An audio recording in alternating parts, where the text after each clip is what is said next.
Nëse ka një parti dhe një qeveri që në kohë të ndryshme, apo më mirë me thënë në dy kohë të ndryshme, ka aplikuar procedura të dhënies naftës pa akcizë e pastaj pa lek fare, është Partia Socialiste edhe qeveritë e saj Nano edhe Rama. Nëse do i qëndrojmë logjikës që shqiptarët kanë ikur dhe një arsye shumë e rëndësishme është nafta, atëherë i bie të kenë ikur shumë herët me dy periudha komplet të tjera. Kështu që logjika është gjë më e mirë që duhet funksionojë në parlament. Megjithatë unë nuk u çova për këtë, u çova për tjetër hall. Dy familje përcollën sot pa kthim shpirtin e tyre. Kush ka fëmijë e di fare mirë se çdo të thotë që të përcjellësh shpirtin tënd. Një e tretë, në fillim ishte në betejë për jetën dhe tani për rehabilitimin e një traume të rëndë që nuk do të jetë më fizike, por mbi të gjitha do të jetë emocionale edhe mentale. E gjitha pasojë e një krimi, përsëris krimi të rëndë në një rrugë lagjeje, vrasje me dashje për mua dhe asnjëherë aksident apo shkelje e rregullave të qarkullimit rrugor. Një ngjarje e përsëritur në rrugë kombëtare apo rrugë shpejtësie, por edhe në rrugë vendore, qytetesh, po edhe lagjesh, madje edhe fshatrash. Dje kam publikuar një video të aksidentit, ashtu siç ndodhi, thellësisht, reale, pa censuruar asgjë. Me një arsye, refuzimin për ta normalizuar një krim të tillë. Në fakt, baza ligjore që ne kemi, kodi rrugor në fillim, e pastaj kodi penal e normalizojnë një krim të tillë.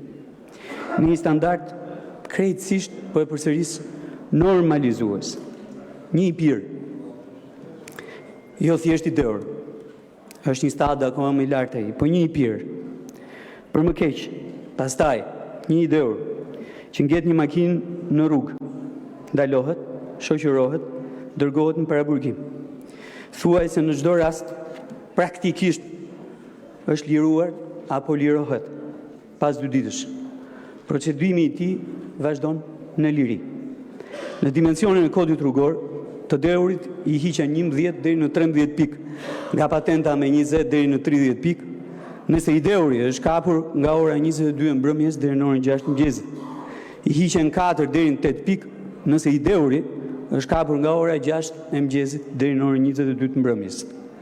Ngarkohet nga një gjobë vetëm prej 20.000 lekësh. Praktika është që paguan 2 fishin e kësaj gjobe dhe me këtë mënyrë shmang pezullimin e patentes. Pra morali i gjithës është që ti mund të pish, ti mund të dehesh, ti mund të gazësh makinë, ti mund dalësh në rrugë, ti mund ndalohesh, ti mund të shoqërohesh, ti mund të shkosh në paraburgim, ti mund të procedohesh, por në krahun tjetër, ty të hiqen vetëm pikë patente, e në krahun tjetër, akoma dhe më tutje, ty në rast se ke para, paguan në çast 2 fishin asaj gjobe dhe pezullimi i patentes tënde nuk ndodh. E bën një herë, e bën 2 herë, në mënyrë të përsëritur shkon deri në 18 muaj ndalim apo pezullim të patentes, në rast se e bën 3 herë, po prap shkon në ato logjik që thash.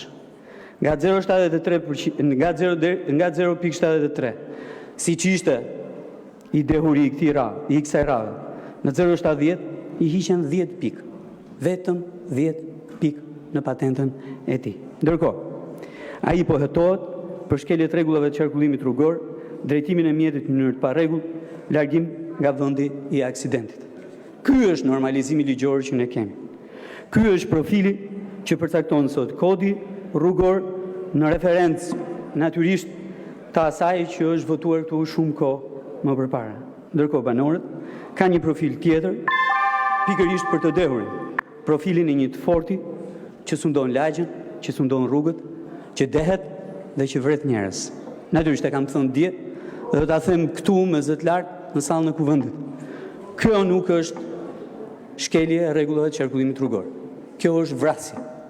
Dhe nëse ne duam bëjmë diçka në këtë aspekt, Gjëja e parë dhe themelore që duhet bëjmë është që ndryshimet e reja që vinë në kodin penal të riformulojnë pikërisht akte të tilla si vrasje me dashje.